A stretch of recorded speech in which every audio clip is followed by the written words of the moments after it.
Welcome back. It's a beautiful day here in Auckland, New Zealand. Yesterday was my first day in the country. Just took everything in. Didn't do any filming yesterday, just got settled in, staying with family. I have extended family that live here in Auckland, so staying with them, which is good because I will say Auckland, compared to large Australian cities, doesn't have much in terms of public transport, so without a car it is a bit hard to get around, but that's good because I have family to drive me around places. Later on today we'll be heading into the city for the first time, and yeah, it's been good fun so far, catching up with the Sri Lanka crew. The old crew from Sri Lanka, we're back together. They all have work stuff today. I'm just off exploring on my own. So it's a good mix. This trip's going to be a good mix. I'll go out, do some exploring on my own, and then also go with the crew. And in terms of filming, we'll see how we go as well. Just take it day by day. But yeah, yesterday was just spent some time settling in. First of all, just look at this, man. New Zealand is stunning. You've got black tree ferns here, lots of stunning, unique vegetation. We're in the north, on the north shore of Auckland. Auckland's a very interesting city geographically. It's situated on an isthmus, so you've got North Auckland and the North Shore, which is where we are right now. Pretty much in the suburbs, right? Out in the suburbs where my extended family lives. But yeah, Auckland has done a very good job maintaining their green space. So right in the suburbs, and they've got these small little walkways and nature areas tucked away, which I'm walking around exploring right now. So that's very nice. And then you've got central Auckland on the isthmus, and then South Auckland's a lot of bridges surrounded by all sides on water, very narrow strip of land. So interesting city geographically. And yeah, first impressions of New Zealand, beautiful nature. Like even here in Auckland, like it's really nice. It's really nice, and also really nice weather, well, by my standards as well. I like cool weather, and yeah, it's nice and pleasant here. We're on the northern tip of North Island, so up in the north, which is the warmest part of New Zealand. But climate here is still very temperate, very mild. New Zealand's it's a very interesting country. Like it doesn't get very hot here, even in summer. Very mild. A lot of the vegetation around here, a lot of it does look decidedly tropical as well. Like it's got palm trees and all that, but in terms of the climate, it's more similar to, say, the British Isles. But yeah, anyway, it doesn't get a lot of extremes in terms of temperature. Like even Auckland itself, I was asking around and reading, not many parts of Auckland experience frost all that often. Sub freezing temperatures, not that common. And summer doesn't get that hot, so very mild, temperate maritime climate. And also walking around, you don't have to worry about snakes. New Zealand's one of the few countries has absolutely no snakes and no apex predators, so you can walk through long grass, walk around in the wilderness, and not really have a care in the world. There's no dangerous wildlife that can kill you here, so that's one big difference to Australia. So yeah, I'm really enjoying my time so far. It's a nice, pleasant, cool day. It's max of 16 degrees, getting down to about 7, 8 overnight. Some heavy foggy mornings. And yeah, it's at the moment, temperature-wise, it's actually very similar to where I live on the Darling Downs at the moment. Back home, apparently it's raining heavily and just very cloudy and gloomy as it has been. Here, I've been lucky to get some blue sky and sunshine, so I had a bit of better weather here. But even though same temperature, I will say the cold here hits different. It is a very humid, damp cold. It's constantly wet and damp. And yeah, winter time is actually the rainiest, the wettest time of the year here in Auckland. And yeah, the similar amount of rainfall throughout the year as the Gold Coast where I grew up, except Auckland is situated much further south.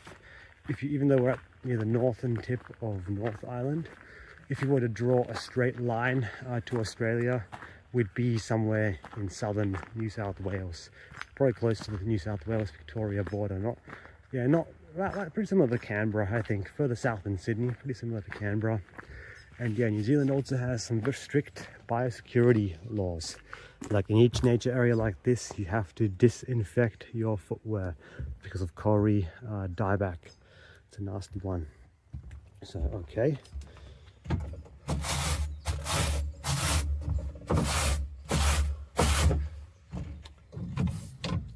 Disinfect my shoes.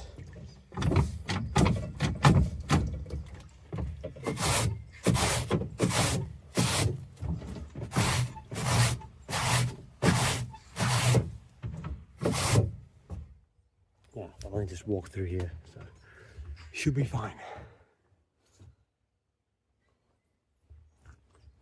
Okay, yeah, I did that on the way in, of course, as well, on the way in and the way out.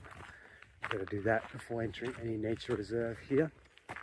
But apart from that, really, first impressions, it's very similar to Australia in terms of the systems, the way things are set up, like walking around, interacting with people. I very much feel like I'm back home, like it's really the same. Both Aussies and Kiwis, very easygoing, no issues. No language barrier, of course, but there are, of course, some subtle differences as well. New Zealand has 2 official languages, English and Maori. Yeah, a lot of the signs are bilingual. Really good first impressions of New Zealand, enjoying my time through these regional parks.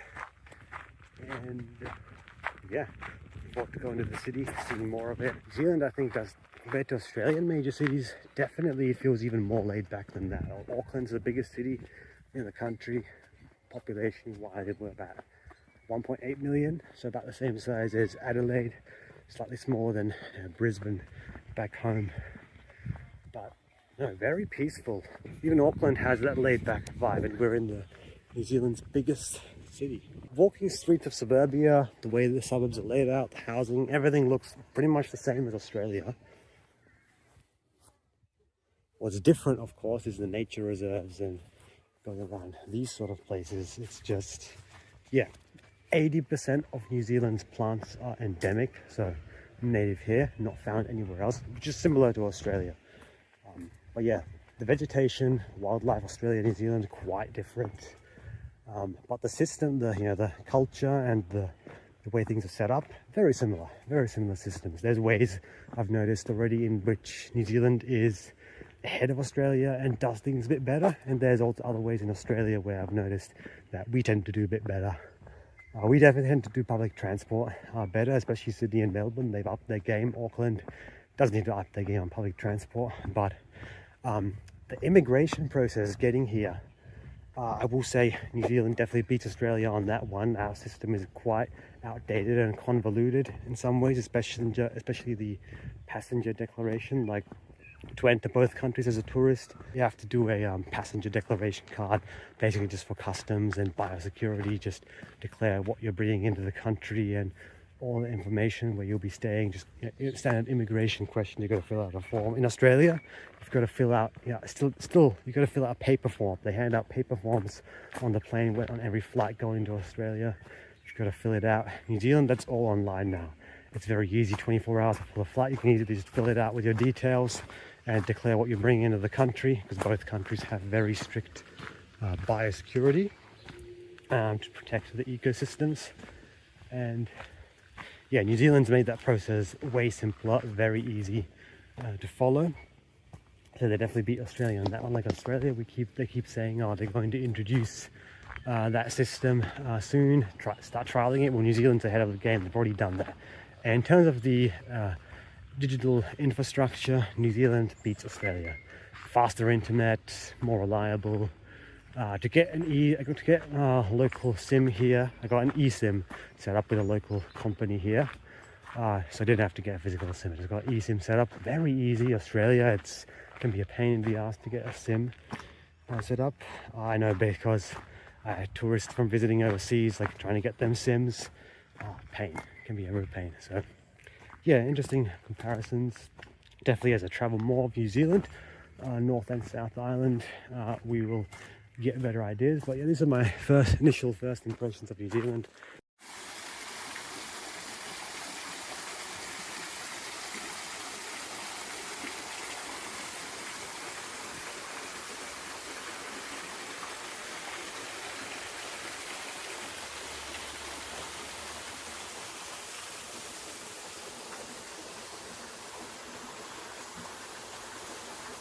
Welcome to a very wet and damp day here in New Zealand, Auckland region. I'm only 5 minutes from where I'm staying in the northern suburbs of Auckland, and I'm just out on this rugged trail. I will say Auckland has done an excellent job maintaining nature, small little nature reserves dotted all over the place, regional parks. The North Island does not have as many national parks and all that as South Island, but there's still tons. There's still tons to see in terms of nature, even up here in Auckland, New Zealand's largest city. And yeah, I must say I'm very impressed with New Zealand so far. I mean, I tried to come into this trip with no expectations. I tried to come into the trip with like no expectations, just leave it an empty slate and just let the experience speak for itself. That's what I try to usually do when I travel. But I must say, even I underestimated New Zealand's nature. I mean, you've got what appears it could be a tropical rainforest. Like, you'd be forgiven walking through here. You would be forgiven for thinking that you're in a tropical rainforest, but no, New Zealand doesn't have tropical rainforest. This is far from tropical. We're in a nice, lush, temperate rainforest, which this is basically the natural ecosystem all across the North Island. Very wet, very damp, and when they get as much rain here as locations in the tropics. It's pretty evenly balanced throughout the year, although there's a slight peak in winter, so we are in the wettest part of the year right now. And yeah, I mean, I was telling some Australians that I was telling that I'm going to New Zealand right, in this June. They're like, oh man, you're crazy, why do you want to go there in winter? It's going to be so cold. It really isn't. The temperature here compared to where I live, it's very mild, very mild. Like, where I live, we tend to get higher highs in summer and lower lows in winter compared to here. Like, it's 10 degrees Celsius right now, and it's a low temperature. It's early morning as I'm doing this walk, and we're getting up to like a max of 14 degrees. Nice and pleasant, not too hot, not too cold. Parts of Auckland do occasionally see localized frosts, can get down to those low single digits, but very rare to get sub-zero temperatures up here in the northern part of North Island. So yeah, very mild, moderate temperatures, and in summertime it rarely gets above the low 20s Celsius, so not much extremes at all. Mainly really longer days is what the benefit of summer is here. You doesn't get too hot, and yeah, you get those longer days as well. I'm definitely sleeping longer in the morning here because we have an hour less daylight compared to where I live in southeast Queensland. Sunset's around 5 p.m, the same as at home, but sunrise is about 7:30. So yeah, for us at home it's 6:30, so we have 1 hour less daylight here.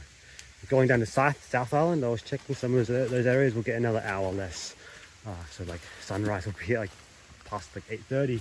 So that'll be very interesting. And there's unfortunately, I'm not going to be able to see that much of the North Island beyond the Auckland region. We are going on a day trip today out of the city. But not going to have enough time to see that much beyond this region, unfortunately, of the North Island. Only got a few more days here. Going to go on a day trip out of the city today. Tomorrow, planning to visit one of the islands, and then Thursday, going to catch up with some relatives that I haven't had a chance to see yet. Have quite a bit of extended family that live here in Auckland. And then Friday, flying to South Island, and we'll have like 10 days down there, 9-10 days down on the South Island. So I'll and we'll be renting a van, going on a road trip. So get to see a lot more of the South Island. So unfortunately, I will miss out on part of the North, but we'll definitely have to come back. We're going to be covering all different landscapes, from the lush temperate rainforests, grasslands, mountainous regions, glaciers. We're going to see alpine areas, skiing. We're going to see it all, do it all. So much to do. Literally here, 5 minutes from where I'm staying, and we got a waterfall. Got a nice waterfall. Oh, very muddy, a bit slippery. These boots are holding on very well, I will say. Okay.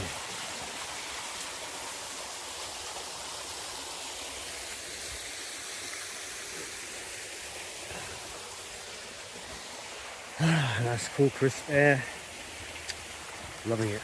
I'm really loving New Zealand so far.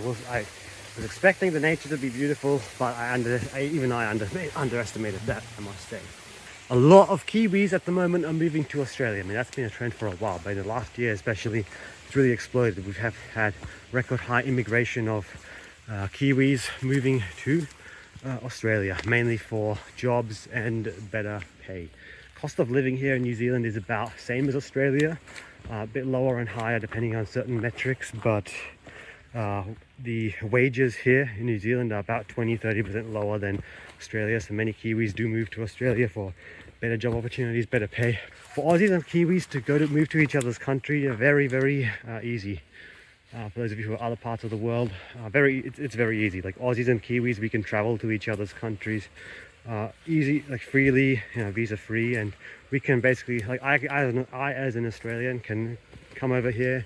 I can work, live and stay indefinitely, no visa, nothing. Like we get a like for Kiwis coming to Australia, they get issued a special category visa on arrival, which basically grants them same rights as permanent residents. So essentially just Aussies and Kiwis, we can go to each other's countries, we can stay indefinitely, and we essentially will get automatic permanent resident status. So it's really easy to work and travel between Australia and New Zealand. Systems are very similar.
Good morning and welcome back to another check-in from New Zealand. Currently on Rangitoto Island. Rangitoto is a Maori word. It translates to bloody sky. And yeah, Rangitoto is New Zealand's Auckland region's youngest and largest volcano. It's a shield volcano. And yeah, I just took the ferry here. And yeah, we're exploring this volcanic island for the whole day, out for a hike, going to the Rangitoto summit. And yeah, I've never been anywhere like this. It's my first time on a volcanic island. I mean, we've got no really no volcanic activity in Australia, only long time extinct volcanoes, certainly no active volcanoes, Australia being in the middle of a tectonic plate, no major fault lines, whereas New Zealand is on the Pacific Ring of Fire and has a lot of volcanic activity and earthquakes in some regions. And yeah, you just really see some stunning, unique landscapes. And yeah, we're still in the greater Auckland area. I just caught the ferry to this island. It's about 5 kilometers across. It's very it's a shield volcano, so yeah, very symmetrical, circular shaped island. And yeah, we've still got full 5G here, full reception, so it's like looking around, it really does feel like we're just out in the middle of a large wilderness area, which this whole island is pretty much wilderness still, but we're not even far from Auckland, New Zealand's largest city. So that's really amazing to me, like just not just on this trip, but how so many different worlds can exist in short distance of each other. So yeah, so far I've really enjoyed the trip. It's been a good mix of solo and group activities. Like Sri Lanka trip, when I was traveling around, it was pretty much all in a group, right? We had that all planned out. This is a good trip where I'm doing a good mix of things in a group and also solo explorations. So I'm out here on my own exploring, and that sort of leads me to what I want to say today is just do it. Just do it. Stealing Nike's slogan here, but sometimes you just do it, man. Just do it. If there's something you want to do, something you really a goal you have or whatever, something you want to work towards, sometimes you really just have to just do it, man. Just do it. Like a lot of people, for example, I've noticed, are afraid to go out and explore on their own. So like they might want to go and do something, but because if no one else wants to do it, then they won't do it at all. And it depends a lot on your personality, of course. Like if you're an introvert, you might be a lot more used to and comfortable doing things alone. In my case, that, and of course growing up as an only child, I'm a lot more comfortable than many people just doing things on my own. But some people, they really are very afraid of doing things on their own, and as a result, if no one else wants to do it, they would have just said, oh, screw it, can't do it then. But yeah, I just jumped to the opportunity to do things alone. Going a bit off the main track here, trying to figure out how this damn thing goes, and it's just, yeah, it's as an Aussie, it's amazing to me just being able to walk through areas like this and not have to worry about snakes or any dangerous animals. So that's it, man. Sometimes if you want to do something, just go do it. Just do it. Don't wait for permission. Don't wait for anyone else to do it. Just do it yourself. Go do it. Just do it. Enjoy this hike, and I'll catch you in the next video. Onwards and upwards.